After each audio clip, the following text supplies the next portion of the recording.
Très bien.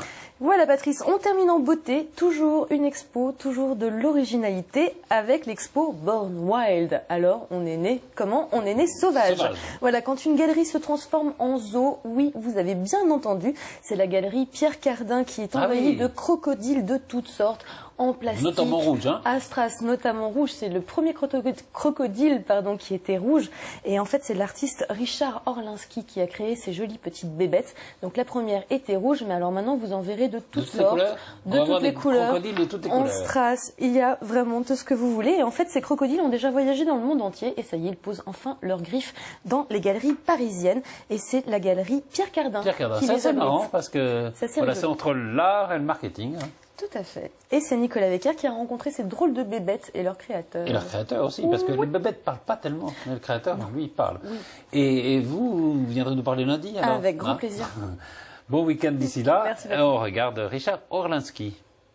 Couleurs pop et animaux dangereux, de Miami au Festival de Cannes, les crocodiles multicolores de Born Wild ont déjà fait le tour du monde.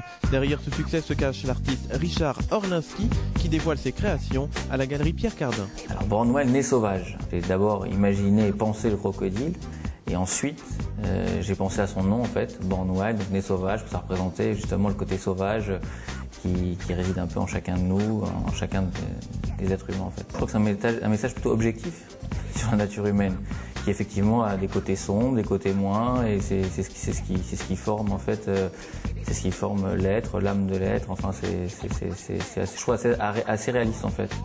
L'agressivité, le côté sauvage. En même temps, quand on regarde bien l'œuvre, elle est aussi quand même un côté sympathique. Elle n'est pas non plus que noire ou austère. Donc voilà, c'est un mélange en fait de plusieurs éléments.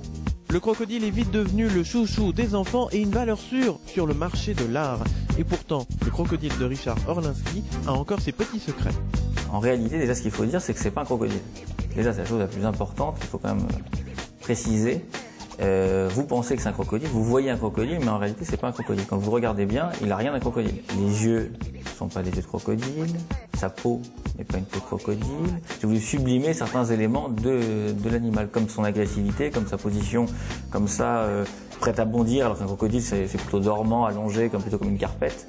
Et donc là, c'est voilà, les yeux qui sont proéminents, alors que les yeux d'un crocodile sont aussi assez endormis. Donc c'est vraiment pour faire sortir plusieurs traits de caractère de l'animal que j'ai voulu réaliser.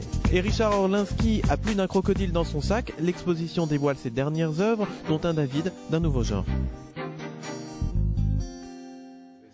Richard Orlinski, donc à l'espace Cardin. Tout de suite, retour sur l'actualité de la semaine.